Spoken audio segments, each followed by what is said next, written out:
यह रिश्ता क्या कहलाता है? दरअसल इंडिया गठबंधन पर यह सटीक बैठता है।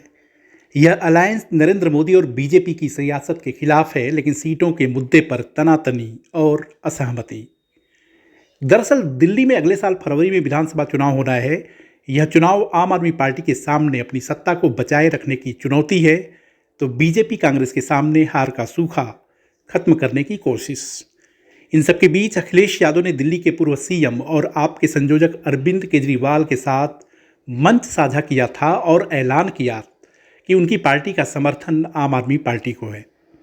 यानी कि कम से कम दिल्ली में अखिलेश यादव कांग्रेस के खिलाफ हैं। जब इंडिया गठबंधन के नेताओं से इस बेमेल रिश्ते के बारे में सवाल होता है तो उनका जवाब दार्शनिक अंदाज वाला होता है। यानी कि वो कहते हैं कि वैचारिक तौर पर एकाध नहीं है, लेकिन अब यह लेकिन शब्द ही तरह तरह के सवालों और विचारों को जन्म देता है। सवाल यह है कि अरविंद केजरीवाल को अखिलेश यादव के समर्थन देने के पीछे हरियाणा और महाराष्ट्र चुनाव तो नहीं है।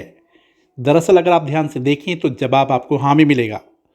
आपको हरियाणा चुनाव से पहले की कवायद और नतीजे याद होंगे। हरियाणा में कांग्रेस ने समाजवादी पार्टी का जनाधार न होने का हवाला देकर टिकट देने से इनकार कर दिया था। जब चुनावी नतीजों में कांग्रेस की करारी हार हुई तो यूपी विधानसभा की 10 सीटों में से जिन पर उपचुनाव होने जा रहा था, समाजवादी पार्टी ने अपने उम्मीदवारों का 7 सीटों पर एक तरफा ऐलान कर दिया। खास बात यह कि फूलपुर और मझवा की सीट भी शामिल थी जिस पर कांग्रेस की नज़र थी।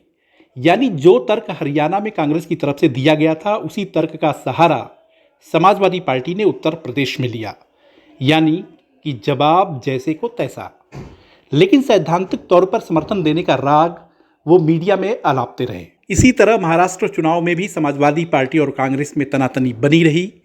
समाजवादी पार्टी को कांग्रेस 3 से अधिक सीट नहीं देना चाहती थी, लेकिन समाजवादी पार्टी 25 सीटों पर अड़ी रही। जब चुनावी नतीजे सामने आए तो महाराष्ट्र से कांग्रेस एक तरफ से साफ हो गई। अब सियासत में जनाधार ही किसी पार्टी की सबसे बड़ी ताकत मानी जाती है।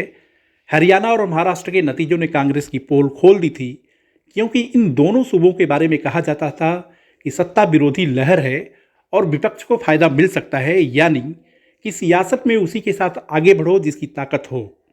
इसके अलावा जिस तरह से कांग्रेस के नेता उत्तर प्रदेश में मुस्लिम दलित राजनीति के जरिए पैंठ बनाने की कोशिश कर रहे हैं, वो समाजवादी पार्टी को असहज करने वाली है। यूपी में कांग्रेस के सक्रिय और मजबूत होने का अर्थ है कि समाजवादी पार्टी का कमजोर होना। व्यवहारिक तौर पर अखिलेश यादव की पहचान यूपी से है। अगर इस सूबे में ही समाजवादी पार्टी की सियासी जमीन दरक गई या उसके सियासी फसल को कोई और काट ले गया तो उस विरासत का क्या होगा जिसे मुलायम सिंह यादव ने अपने खून पसीने से सींचा था। लिहाजा दिल्ली में आम आदमी पार्टी को समर्थन देकर कांग्रेस को यह संदेश देने की कोशिश हो सकती है कि यूपी में आप हमारे पीछे चलिए। इससे समाजवादी पार्टी और कांग्रेस दोनों का भला होगा और राष्ट्रीय स्तर पर इंडिया गठबंधन को मजबूती मिलेगी। लिहाजा समाजवादी पार्टी ने दिल्ली के संदर्भ में जो फैसला किया है, उस फैसले को कांग्रेस अन्यथा ना ले। वीडियो को लाइक, शेयर और सब्सक्राइब करें। देखते रहिए इंडिया अड्डा।